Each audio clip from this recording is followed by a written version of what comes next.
आज ना योहानची फेवरेट भाजी बनवते म्हणून काय किचनमधून निघतच नाही आहे. मला तिथेच हेल्प करत होता. आणि आज ना भरपूर दिवसानंतर मी म्हणजे कांदा टाकते भेंडीमध्ये. नाहीतर मी असं नाही टाकत. तुम्हाला माहिती पण आहे, मी भरपूर वेळा शेअर पण केलेली आहे. आणि ही भाजी माझ्या घरामध्ये ना 2-3 वेळा बनतेच. का? कारण योहानसाठी. मग इथे एका साईडला मी डाळिंबचे दाणे पण काढायला घेतले. असे डाळिंबचे दाणे ना योहानला खायला अजिबात आवडत नाही. म्हणून मी ह्याचा ज्यूस करून त्याला देते.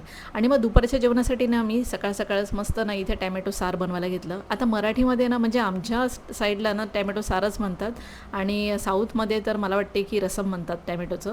तर मी ते बनवून घेतलं पटापट. आता ही रेसिपी ना माझी मम्मी नेहमी बनवते, पण वेगळ्या पद्धतीने बनवते. तर तीसुद्धा रेसिपी मी कधीतरी शेअर करेल तुमच्यासोबत.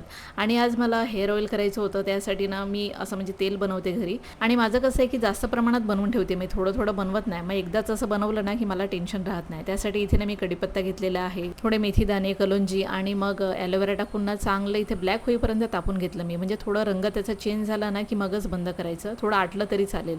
मग एका साईडला ना दुसऱ्या दिवशीची तयारी करायला घेतली. आता ह्यामध्ये मी काय काय मिक्स केलेलं आहे ना, तर हा व्हिडिओ ना फुल व्लॉग मी यूट्यूबवर टाकलेला आहे. तर ज्यांना कुणाला बघायचं असेल तर जाऊन नक्की चेक करा. त्यामध्ये मी काय काय टाकलेलं आहे सविस्तर सांगितलेलं आहे. मग हे सर्व धान्याने मी स्वच्छ 5-6 पाण्याने धुवून घेतलं आणि 4-5 तासासाठी झाकून ठेवून दिलं.